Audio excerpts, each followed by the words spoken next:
Welcome to food ഇൻഷി. ഇത് കണ്ടോ, കുറച്ച് ഞണ്ട് എടുത്ത് വെച്ചിട്ടുണ്ട്. ഈ ഞണ്ട് നല്ല വൃത്തിയാക്കി എടുത്ത ഞണ്ട് കേട്ടോ. അപ്പോൾ ഇത് എങ്ങനെ വൃത്തിയാക്കാൻ നോക്കാം നമുക്ക്. ഞാൻ ഇത് വൃത്തിയാക്കി വാഷ് ചെയ്തതാണ് ഇതെല്ലാം. ഇത് നന്നായി വാഷ് ചെയ്തെടുത്താണ്, പക്ഷെ എന്നാലും വൃത്തിയാക്കുന്ന എങ്ങനെ നോക്കാം നമുക്ക്. ചിലർക്ക് ഞണ്ട് വൃത്തിയാക്കാൻ അറിയില്ല. ഇതാ ഇങ്ങനെ ഇതുണ്ട്, ഒന്ന് തുറന്നെടുക്കുക. എന്നിട്ട് പണിയൊന്നും ഇല്ല, ഇതിനെങ്ങനെ പൊളിക്കുക. അപ്പോൾ ഇവിടെ ഒരു സ്പോഞ്ച് പോലെ ഉണ്ടാവും, അതങ്ങ് ഇടുക. ഉണ്ടോ, ഇതെടുത്തിടുക. എന്നിട്ട് അത് നന്നായി വാഷ് ചെയ്തെടുത്താട്ടോ. ഇതൊരു കത്തി എടുത്തിട്ട് ഇത് മാത്രം ഒന്ന് കൊത്തിക്കളഞ്ഞാൽ മതി. ഇത് കൊത്തേണ്ട ആവശ്യമില്ല, പക്ഷെ എന്നാലും വെന്താലൊക്കെ ബുദ്ധിമുട്ടാണ്, കഴിക്കാനൊക്കെ വേണമെങ്കിൽ കൊത്തിയാൽ മതി. ഇത്രേ പണിയുള്ളൂ. പിന്നെ ഇതിൻ്റെ ഉള്ളിലൊരു സാധനം ഉണ്ടാവും, അത് നമുക്ക് എടുക്കട്ടോ. ഇത് നല്ലതാണ്. ഉണ്ടോ, ഇത് ഇതിൻ്റെ പഞ്ഞിയെന്നൊക്കെ പറയുന്നുണ്ട്, പക്ഷെ ടേസ്റ്റ് ഉണ്ടാവും ഇതെടുത്താൽ. ഇത് നമുക്കെടുക്കാം. ഇതോടെ കഴിഞ്ഞു, ഞണ്ട് നന്നാക്കൽ കഴിഞ്ഞു. ഉണ്ടോ, ഇനി ഇത് നമുക്ക് കുറച്ച് മുളകും മഞ്ഞളൊക്കെ തേച്ചിട്ട് എടുക്കാം. ഇത് വെച്ച് ചോറുണ്ടാക്കിയാൽ നല്ല ടേസ്റ്റ് ആട്ടോ. അപ്പോൾ അതിന് ഈ ഞണ്ടുമ്പോൾ നമുക്ക് കുറച്ച് മുളക് മഞ്ഞൾ ഒക്കെ പാറ്റി എടുത്തിട്ട് ഒന്ന് പൊരിച്ചെടുക്കാം ആദ്യം. ഇത് ഉപ്പ്, ഇത് കുറച്ച് ചെറുനാരങ്ങ, പിന്നെ മുളകിൻ്റെ പൊടി മഞ്ഞളിൻ്റെ പൊടി ചേർക്കാൻ.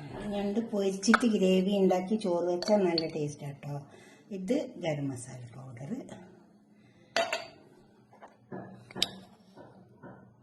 ഇത് മല്ലിപ്പൊടി,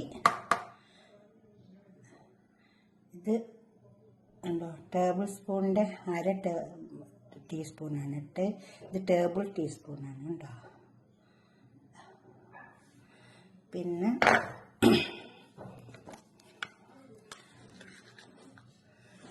അതുപോലെ തന്നെ കുരുമുളകിൻ്റെ പൊടി,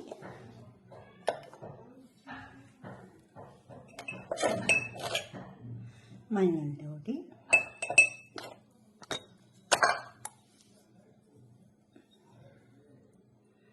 പെരുംജീരകത്തിൻ്റെ പൊടി,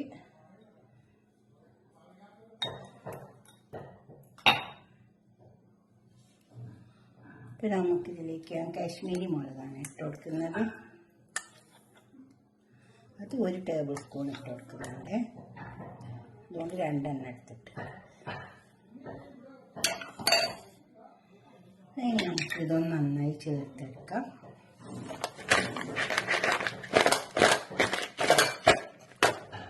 ഒരു കയ്യിൽ വെച്ചിട്ടോ എന്തെങ്കിലും വെച്ച് ചേർത്തെടുത്താൽ മതി, കൈ കൊണ്ട് വയ്ക്കില്ല. നന്നായി ചേർത്തെടുക്കാം. കുറച്ച് വെള്ളം ഒഴിച്ച് കൊടുത്തിട്ട്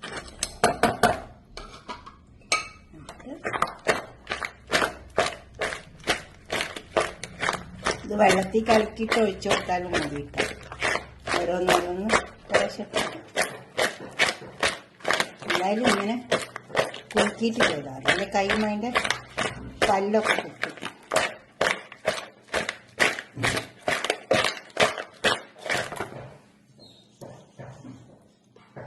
ഉപ്പൊക്കെ കറക്റ്റാണ്.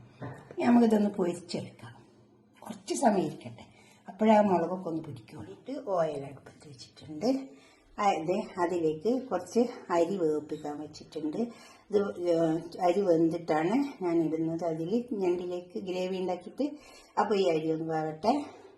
ഇതിലേക്ക് നമുക്ക് ഞണ്ടിട്ട് കൊടുക്കാം. ഇത് പൊരിച്ചെടുക്കാം. എന്നിട്ടിട്ട് വല്ലാതെ മൊരിഞ്ഞ് വരേണ്ട ആവശ്യമില്ല, എന്നാൽ ഒന്ന് ചെറുതായിട്ടൊന്ന് മൊരിഞ്ഞ് വന്നാൽ മതി. നമുക്ക് കുറച്ച് ലീഫ്, ഒരു കഷ്ണം പട്ട, കുറച്ച് ഏലക്കായി, കുറച്ച് കറാമ്പൂ, അതും കൂടി ഇട്ട് വെക്കാം. ഉപ്പിട്ട് വെക്കണേ, ഉപ്പിട്ട് വെച്ചിട്ടുണ്ട്.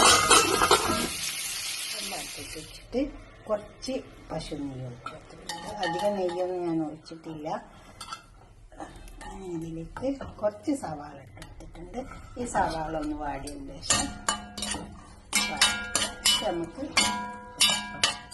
ഇഞ്ചി വെളുത്തുള്ളി ചതച്ചതിൻ്റെ ഇട്ട് കൊടുക്കുക. സവാള വാടി വാടി വന്നിട്ടുണ്ട്. ഇഞ്ചി വെളുത്തുള്ളി ചതച്ചത് ഇട്ട് കൊടുക്കാം.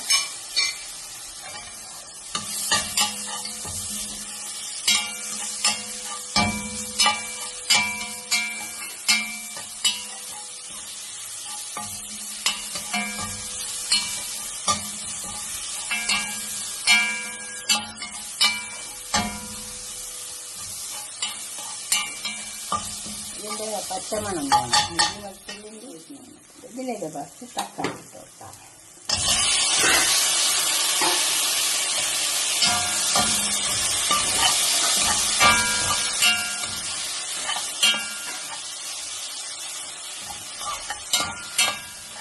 തക്കാളി വേണം. കുറച്ച് അരച്ച തക്കാളി ഉണ്ട്, അത്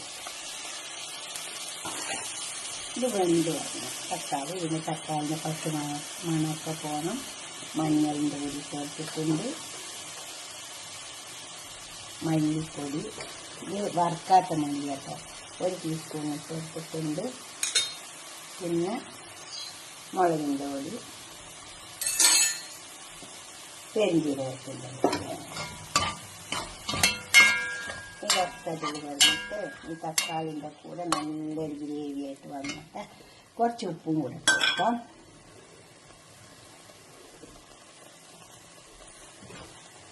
ചിക്കൻ മസാല കൊടുക്കാം.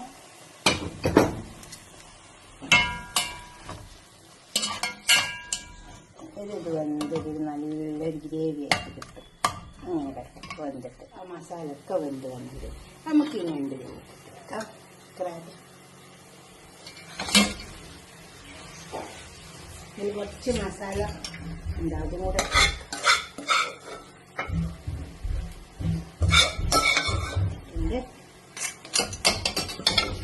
നല്ല ടേസ്റ്റ് ആട്ടോ ക്രാബിൻ്റെ റൈസ്.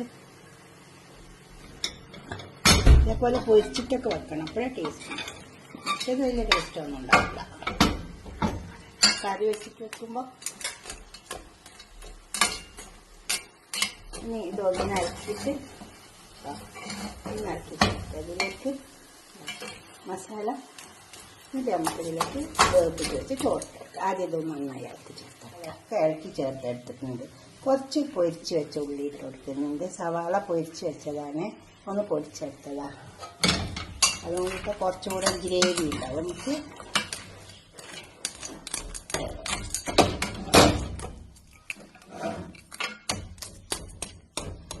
ഇനി നമുക്ക് ഈ വേപ്പിച്ച് വെച്ച റൈസ് ഇതിലേക്ക് ഇങ്ങനെ ഇട്ട് കൊടുക്കാം.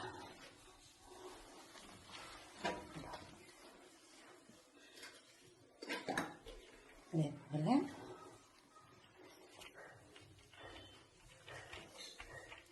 നല്ലോണം ഇട്ട് കൊടുത്താൽ മതി. എന്താ നല്ല വെന്ത ചോർക്ക ഇതിലേക്ക് ഇട്ട് കൊടുത്തത് ഇങ്ങനെ ഇട്ട് കൊടുക്കണം. വരവരാക്കിയിട്ട് ഇത് കുറച്ച് പൊരിച്ച സവാളൻ്റെയാണ് കേട്ടോ.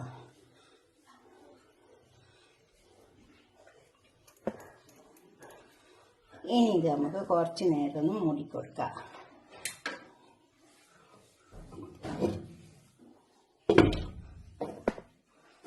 അതൊന്ന് കുറച്ച് സമയം ഒന്ന് അടുപ്പത്ത് കിടക്കട്ടെ.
ഈ ചോറ് തയ്യാറായി വന്നിട്ടുണ്ട്. നല്ല ആവിയെല്ലാം ഇട്ട് കുറ്റിയിട്ടുണ്ട്. ഇത് കുറച്ച് മല്ലിയില ഇട്ട് കൊടുക്കാം. നമുക്കിതൊരു പാത്രത്തിലേക്ക് സെർവ് ചെയ്യാം.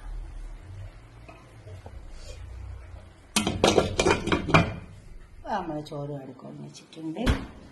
എല്ലാം നല്ല ചൂട്ടോടെ കൊണ്ട് വെച്ചിട്ടുണ്ട്.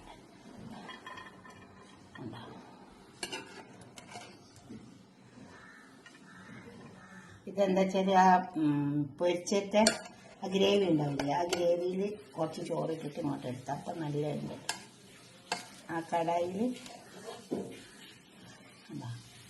ചോറിനൊരു നല്ലൊരു മണം, നല്ല ടേസ്റ്റും ഒക്കെ ഉണ്ട്. ഇതുപോലെ ഒന്ന് ഉണ്ടാക്കി നോക്കിയാൽ നല്ലതുണ്ട് കേട്ടോ. ഇതേപോലെ ഉണ്ടാക്കണം കേട്ടോ. ഉണ്ടാക്കുമ്പോൾ പൊരിക്കുമ്പോൾ അധികം കടായിലിട്ടിട്ട് അധികം വേപ്പിക്കാണ്ട് മുക്കാൽ വേവിൽ പൊരിപ്പിച്ചെടുക്കുക. എന്നിട്ട് ചോറിലേക്ക് അതിൻ്റെ അന്നേരം ഒരു നല്ലൊരു ടേസ്റ്റ് ഉണ്ടാവും. ഇതുപോലൊക്കെ ഉണ്ടാക്കിയിട്ട് നിങ്ങളെ അഭിപ്രായ നിർദ്ദേശമൊക്കെ ഒന്ന് കമൻറ്റ് ബോക്സിൽ അറിയിക്കുക. ലൈക്ക് ചെയ്യുക, അപ്പോൾ തന്നെ ഷെയർ ചെയ്യുക, സബ്സ്ക്രൈബ് ചെയ്യാത്തവരൊക്കെ ചെയ്യുക. ഉണ്ടാക്കി നോക്കണം. നല്ല ഫ്രഷ് ക്രാബ് കിട്ടിയപ്പോൾ ഞാനൊന്ന് ഉണ്ടാക്കാമെന്ന് വിചാരിച്ചതാണ്. നല്ലതുണ്ട്. ഓക്കെ, അടുത്തൊരു വീഡിയോ ആയിട്ട് നമുക്ക് പിന്നെ കാണാം. ബൈ.